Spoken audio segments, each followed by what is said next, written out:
Happy Thanksgiving, Yokeup. I hope you had a good one. I did. I was with my family. We were all together. A lot of love there. Some feeling of duty and obligation. Making each other happy. I like Thanksgiving because it's not mixed in with questions of patriotism. It's not mixed in with questions of religion. Thanksgiving, you just get to sit with your family and be pretty much glad to be alive. That is a very good thing. And then it's fall. You get to see the fall colors and contemplate the transitory nature of life and the beauty, but also death. Yeah. And imperfection. There are little imperfections in this leaf.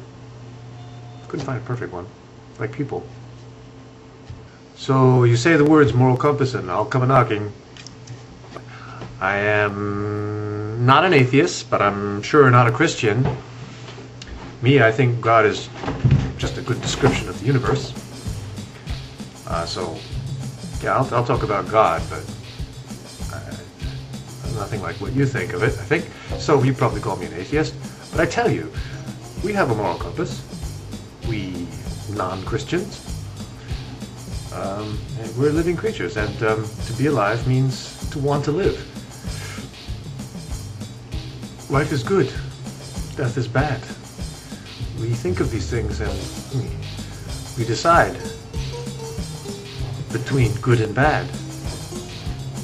And as social creatures, we see ourselves in others, and we recognize the harm or the good that that we know in ourselves. So we see that thing in other people, and we know we can make them happy or we can make them sad. We can help or we can hurt. It's all right there in the book of life, which is not a book that any human wrote, but which humans are living. So, atheists have no moral compass and they're just following what society thinks is a moral compass. Well, no, that's really not fair to society. It's not fair to people. We all have that moral compass, and we've had it since the dawn of time. Now, Christianity built off of that, I would say.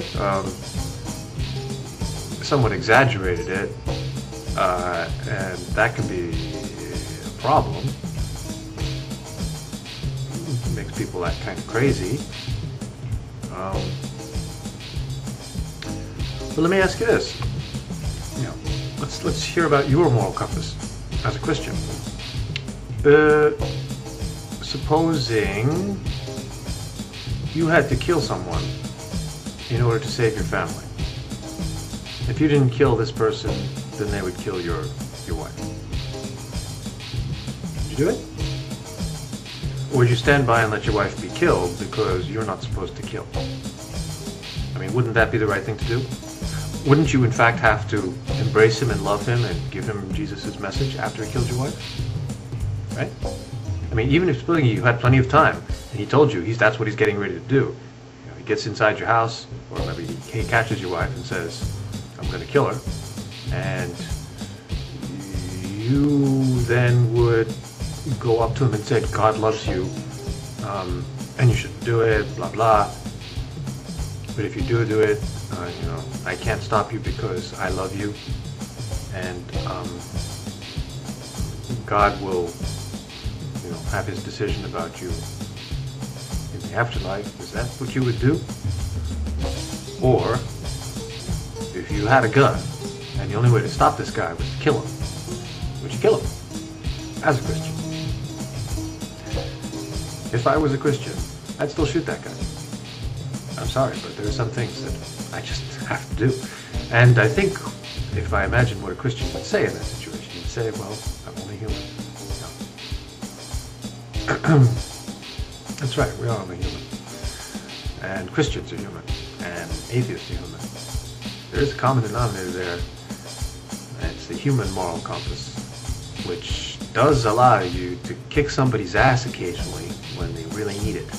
Right? Yeah.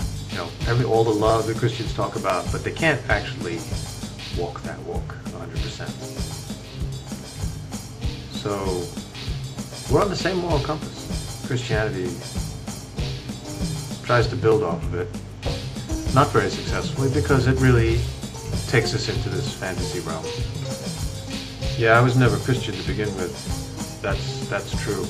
My mother dragged me to church on Christmas and Easter, but I was just going along, and when I actually stopped to think about whether I believed that some guy came back from the dead, well, I never heard of anyone doing that, and I just don't see why I should believe it. So I don't.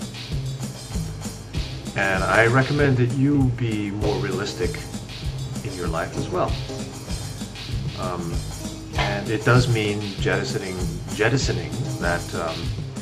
that beautiful dream, that wonderful fantasy of heaven. And on the plus side, that horrible, scary nightmare that's called hell. These things are in your imagination. And really, you should ask yourself, why bother with that? It's your imagination. It really, really is. You can see it's your imagination. You know it's your imagination. It's written in a book, maybe. But that's a book that you know was written by people, by the way. Because you know that God doesn't come down and just write stuff. Now, maybe these people were inspired by some great mystery. Who knows? Magical, whatever. But the fact is that that was a human hand that wrote, many human hands that wrote those words in that Bible. So these are people talking to you about hell. And they may believe they're inspired, but how do you know that? If I say I'm inspired by God, and I surely am, do you believe me? Should you believe me? I think you should, but there's no way I can reasonably expect, or anyone can reasonably expect, you to believe me just because I say God's talking through me. So let's consider what reality is all about, and logical cause and effect. And if a person says that hell exists, it's not particularly credible. It's just a person saying that. And the kicker is that this doesn't stop you from being super religious, terribly holy, wonderfully good, and you didn't need to touch any old imaginary heaven or an imaginary hell. So I really don't see what the advantage is of fantasizing about, a big guy with a beard, little devils with pitchforks, and angels with halos floating in clouds after you're dead. I just don't see what the point is. You've got a billion times better right here and right now. So, yes, we have a moral compass. And our sin nature, yes, we can be lazy. Should we fight against it? Yes. Our moral compass tells us to do that. Yes, the Bible is a useful social tool for reminding us to do that. Has been. I think we've outgrown it. I think that message is embedded enough in our society that we're able to tell each other that without having a Bible. No accountability? Well, there's the ultimate accountability, which is survival. And we know that certain activities are self-destructive and destructive of society. If we drink ourselves to death, then that's not good for us. So we'll be seriously accountable for that. You also say that atheists are driven by the fear of hell. That's why they make their arguments, because if they stop making those arguments, then they'll go to hell. Well, come on, no, that's not why they're making their arguments. They're making them because they don't believe in hell, and they're trying to tell you that you're mistaken. But I really want to know, how is it that you bring yourself to believe that some guy came back from the dead? It's most unlikely. Why should we believe that? Why should we? Because of threats? Because some guy said that if we don't, we're going to hell? What kind of an argument is that? Why should I believe in hell? Give me some reason to believe these things. Anyway, if an atheist loves his wife and kids and finds nature awesomely beautiful, almost worship-worthy, if they don't want to kill people because they know that's bad, isn't that good enough for you?